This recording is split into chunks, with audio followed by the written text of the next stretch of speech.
photo.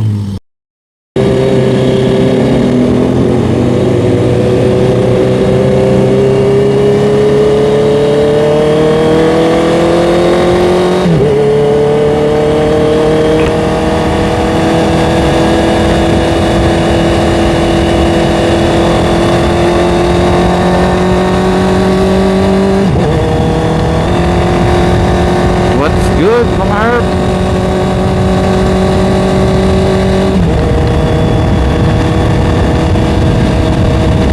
Good morning mga herb. Breakfast ride tayo ngayon sa Pila Laguna. Malapit lang. Live update lang. Actually last ride natin yung nagpunta tayo ng Kapaynaman. Miss ko yun ay Mercado. After nun hindi na nasundan eh. Paulan-ulan na rin kasi. Actually swerte nga tayo hindi umulan ngayong umaga. Kasi kagabi medyo umulan na.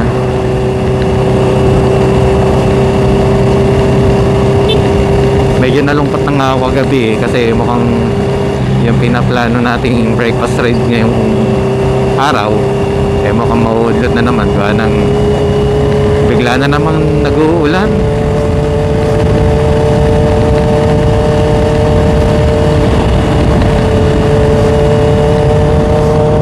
Samantalang nakaraang weekend, Saturday, Sunday, napakainit. Umuulan man sa hapon.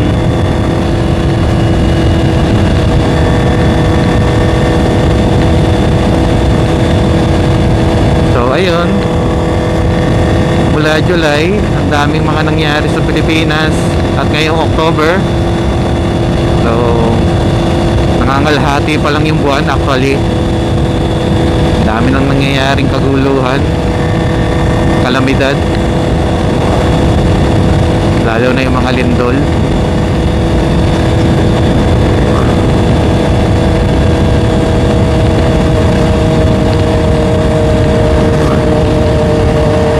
So kaya ingat-ingat tayo mga herb, at saka laging handa.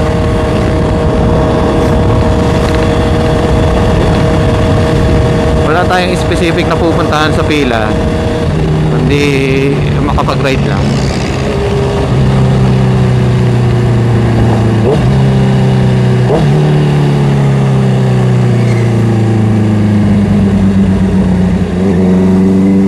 Para makapaglabas lang ng carbon itong si CBR 650R natin. Sorry, ang tagal kong hindi nagamit to kahit sa pamasok.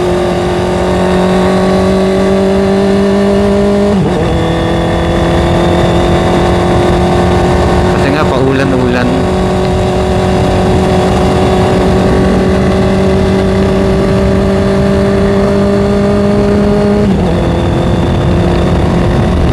At sa wakas, kahit medyo maulap, hindi naman naulan, hindi napatak ang ulan. Yan, nakapag-ride tayo. Dito na tayo sa may Victoria, Laguna. Dahil Lunes, na-expect natin medyo matraffic, may pasok ang mga bata.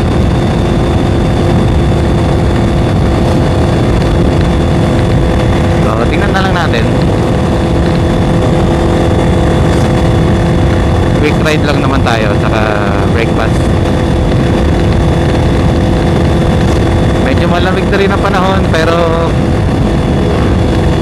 naka riding jersey lang tayo. Kasi maalinsangan, grabe. Malamig ko sa malamig. Pero pag nakatigil ka lang, tapos walang hangin na dumadampi sa katawan mo, papawisan ka talaga.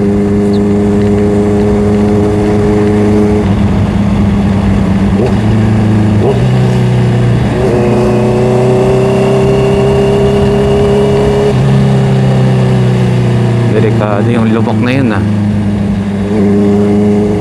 Hirap din talaga pagka nakasunod sa malalaking sasakyan eh.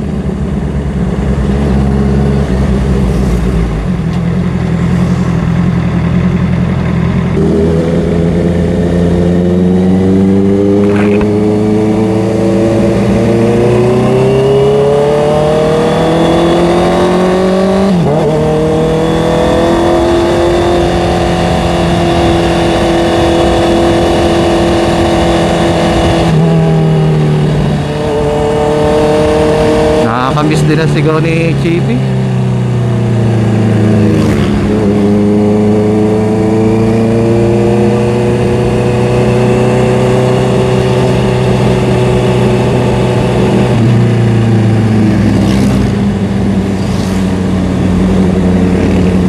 Kada may nakikita akong or nakakasalubong na big bike, tapos dala natin yung Bergman Street 125 natin, sana all na lang talaga eh.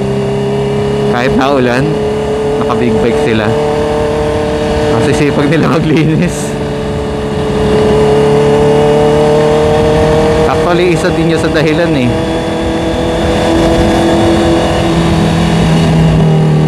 Kasi siyempre pagka ginamit mo no, big bike, tapos aabot ka ng ulan, siyempre kalooban mo gusto mo linisin agad eh, para pag magkaroon ng yung watermarks ba, mga ganon. Kaya alam naman natin ang panahon ngayon. Dati nasa textbook lang yung acid rain, ngayon talagang hindi lang yata acid na eh.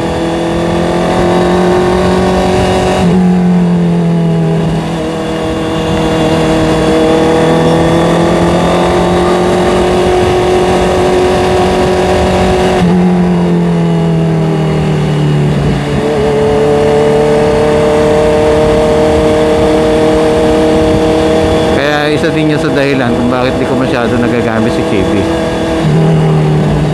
Na pagka rainy season. Pero recently sabi ng DOST or Pag-asa ba yun, tapos na raw yung habagat eh, so amihan na.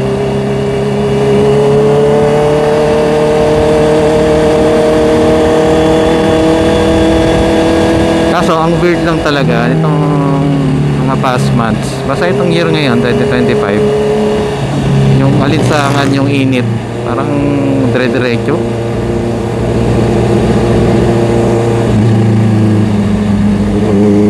Sa akin personally, marami din nangyari nitong nakakaraang buwan.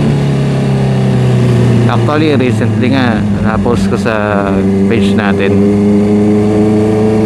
na makwento ko lang sa inyo na nakabangga tayo ng aso. Actually, hindi naman natin binangga, pero yung aso yung sumalubong sa atin kasi maulan yun. Alam ko pabagyo nun eh, or may bagyo na, kaya maulan. Isang gabi pa uwi tayo sa may Los Baños, Laguna.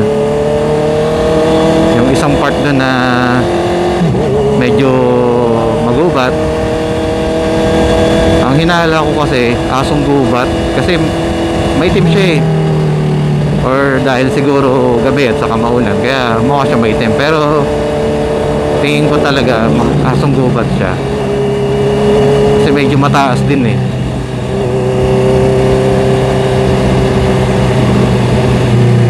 So ayun, nabangga natin siya, sumalpok siya sa atin. Yung kalahati ng flarings natin sa kaliwa, yung saka yung running board, ano talaga, wasak.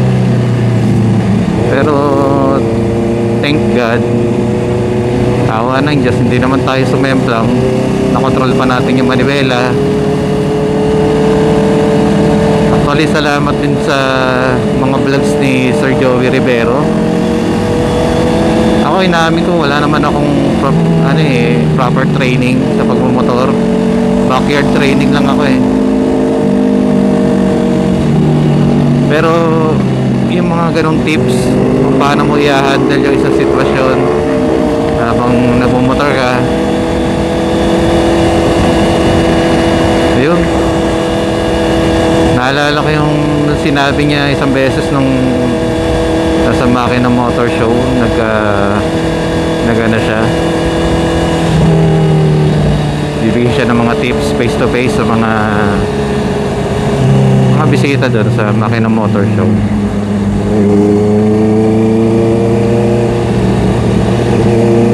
Tapos syempre pagtitiwala sa Diyos,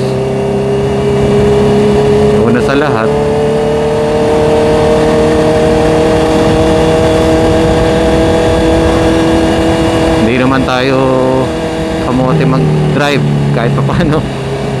Kahit pa paano, ha.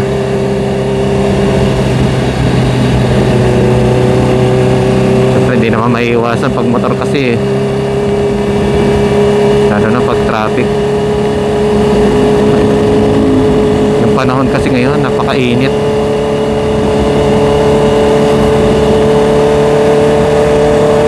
Siyempre kung sasabayan mo yung mga jeep, lalo na mga truck, napakainit nun.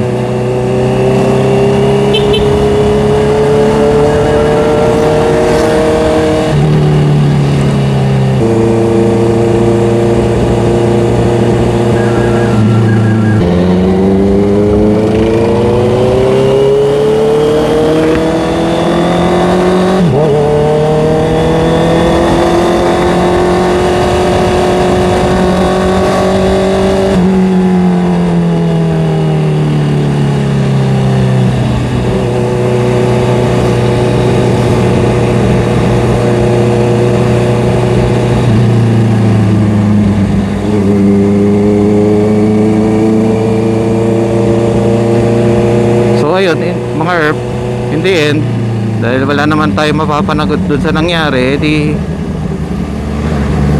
galing sa sariling bulsa. Halos 6,000 yung nagastos natin itong nakaraan lang, kasi napakabit na rin natin eh. Medyo matagal nga din dumating yung pyesa.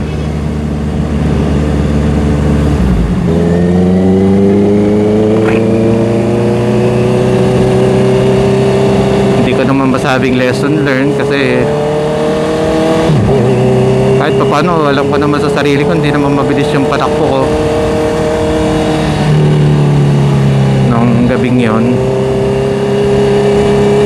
Pero kung sakali man na hindi siya asong gubat, yun lang ang hiling ko, na sana ayun, siguro yun yung lesson learned, no? Kung meron tayong mga pet, eh, make sure na nakatali or nasa bakuran natin, hindi makakalabas.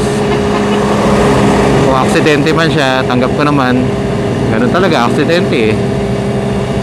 Siyempre, hindi naman natin hawak mga behavior ng ating mga pets. Pero pwede nating prevent kung may proper equipment tayo, kaya aware tayo na meron tayong alaga na kailangan i-secure, kailangan itali o kailangan ikulong. Kasi alam ko bagyuhan nga din nun eh. So syempre mga alaga nating hayop, ano yan, may anxiety yan eh. Basta nga mas nararamdaman nila yung ano eh, yung paligid eh, kaysa sa atin. Sila unang nakakaalam.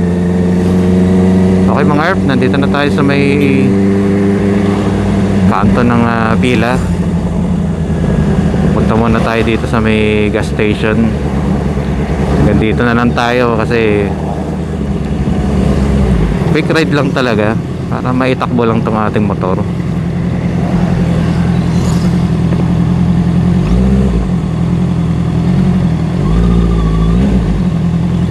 Ayun, dito tayo sa may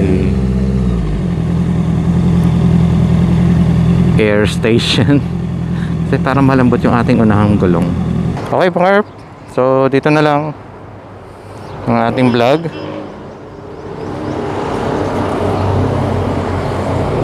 At so far okay naman yung takbo ng ating CBR 650R. Kanina may mga agiw-agiw ngayon. Medyo tinanggalan na lang natin. So ayan mga herb, bye bye, ride safe.